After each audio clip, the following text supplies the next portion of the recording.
Welcome to Saraswati tutorials. आज हम imperative sentences की इनडायरेक्ट स्पीच को बनाना सीखेंगे।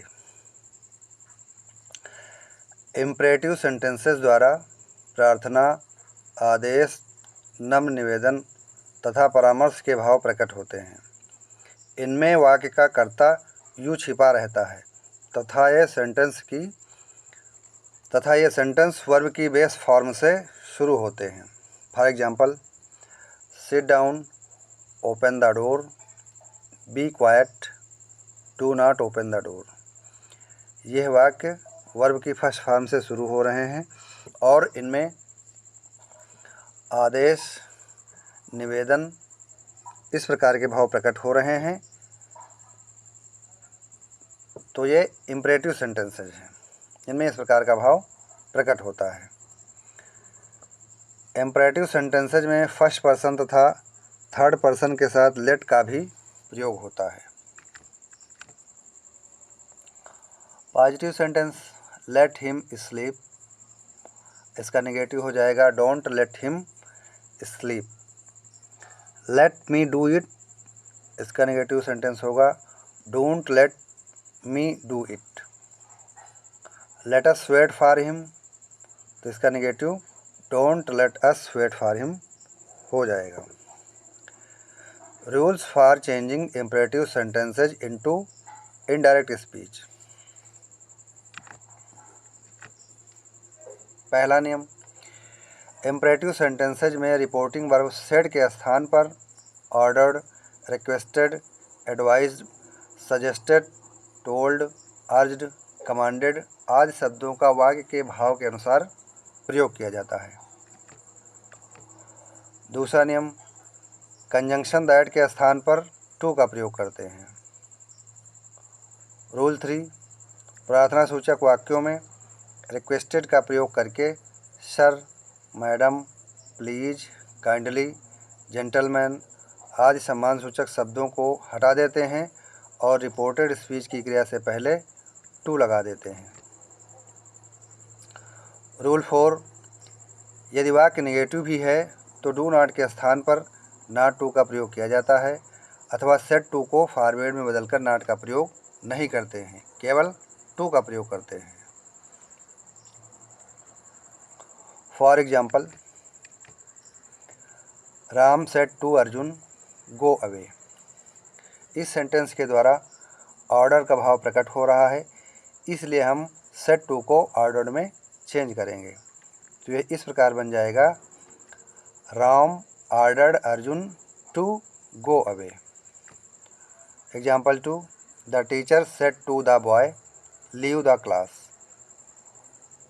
इस सेंटेंस के द्वारा ऑर्डर का भाव प्रकट होता है, इसलिए हम सेड टू को ऑर्डर में चेंज करके टू का प्रयोग करेंगे। तो इस प्रकार बन जाएगा, the teacher order the boy to leave the class. Example 3, the teacher said to the boys do not make a noise. इस वाक्य के द्वारा ऑर्डर का भाव प्रकट होता है, इसलिए हम सेड टू को ऑर्डर्ड में चेंज कर देंगे और रिपोर्टेड स्पीच नेगेटिव सेंटेंस में इसलिए हम नॉट टू का प्रयोग करेंगे। तो इस प्रकार बन जाएगा, the teacher ordered the boys not to make a noise. इसे हम दूसरी प्रकार भी बना सकते हैं, हम सेड टू क्रिया को फॉरवर्ड में चेंज करेंगे और नॉट का प्रयोग नहीं करेंगे। तो यह इस प्रकार बन जाएगा, the teacher forward the boys to make a noise. इसमें हम यदि फॉरवर्ड का प्रयोग करते हैं तो नॉट का प्रयोग नहीं करेंगे। तो इस प्रकार वाक्य बनेगा, the teacher forward the boys to make a noise. चौथा example, he said to his friend work hard. इस वाक्य के द्वारा एडवाइस परामर्श का भाव प्रकट होता है, इसलिए हम सेड टू को एडवाइज में चेंज कर देंगे। तो इस प्रकार बन जाएगा, he advised his friend to work hard.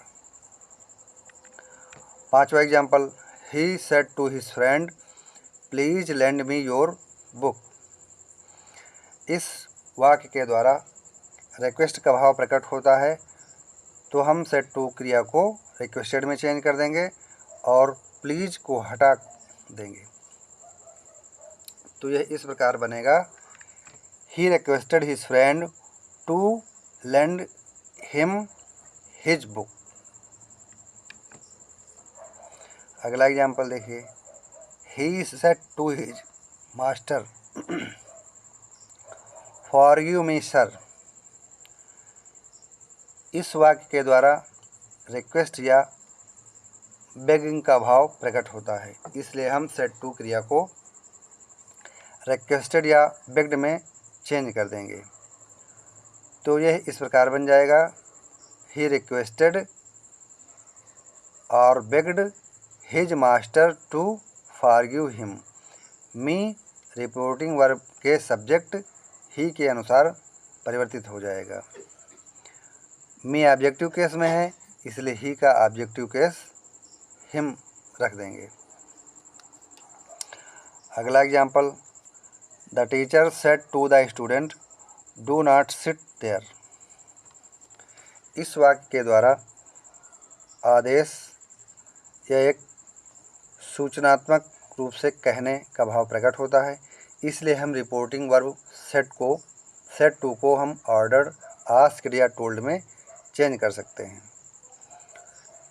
तो ये इस प्रकार बनेगा, द टीचर ऑर्डर्ड और asked or told the student not to sit there. या हम इसको इस प्रकार भी बना सकते हैं, सेट टू को हम फॉरवर्ड में चेंज करेंगे और नॉट का प्रयोग नहीं करेंगे, केवल टू का प्रयोग करेंगे। तो यह इस प्रकार बन जाएगा, the teacher forward the student to sit there. Thanks for watching. Please like, subscribe and share the channel.